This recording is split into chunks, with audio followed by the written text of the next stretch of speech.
Hello everyone, তোমরা তো আগের ভিডিওতে দেখেছো যে আমরা কাটরার একটা হোটেলে স্টে করেছিলাম। ওখান থেকেই আমরা সেই দিনেই বেরিয়ে পড়েছিলাম বৈষ্ণব দেবীর উদ্দেশ্যে। কিন্তু দুঃখের বিষয় হলো সেই সব ফুটেজগুলোই ডিলিট হয়ে গেছে, তাই আর তোমাদের সাথে শেয়ার করতে পারলাম না। সেজন্য মনটাও ভীষণই খারাপ, কিন্তু কিছু তো করারও নেই।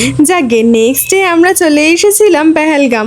এখানে পৌঁছতে পৌঁছতে অনেকটাই রাত হয়ে গিয়েছিল, তাই একটা হোটেলে নাইট স্টে করে পরের দিন বেরিয়েছি সাইট সিন করতে। তো প্রথমেই চলে এসেছি আরু ভ্যালি। এখানে আরও একটা কথা বলে রাখি, আমার কিন্তু এই নিয়ে দ্বিতীয়বার বরফ দেখা। তবে আমার সেকেন্ড টাইম হলেও দাদু ভাই কিন্তু এই প্রথমবার বরফ দেখছে। তবে বাপি, মা আর আমার হাজবেন্ড, ওদের তিনজনেরই কিন্তু বহুবার বরফ দেখা হয়ে গেছে। তাই বলে এক্সাইটমেন্ট কিন্তু একটুও কমেনি, সেটা কিন্তু প্রথমবারের মতো একদম সেমই আছে। তবে জানেন তো, প্রত্যেককে আমি একটা কথাই বলতে চাই, ইনকাম করা ইটস ভেরি ইম্পর্টেন্ট, কিন্তু তার সাথে সাথে নিজের জীবনটাকে উপভোগ করে নেওয়া উচিত। কারণ হাত পা হোক বা শরীর, দুটোর কোনোটাই কিন্তু সারা জীবন সাথ দেবে না।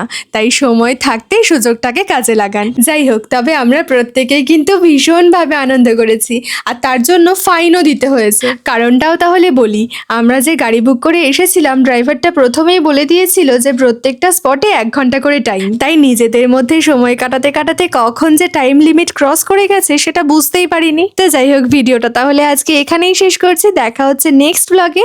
তো চলো, টাটা।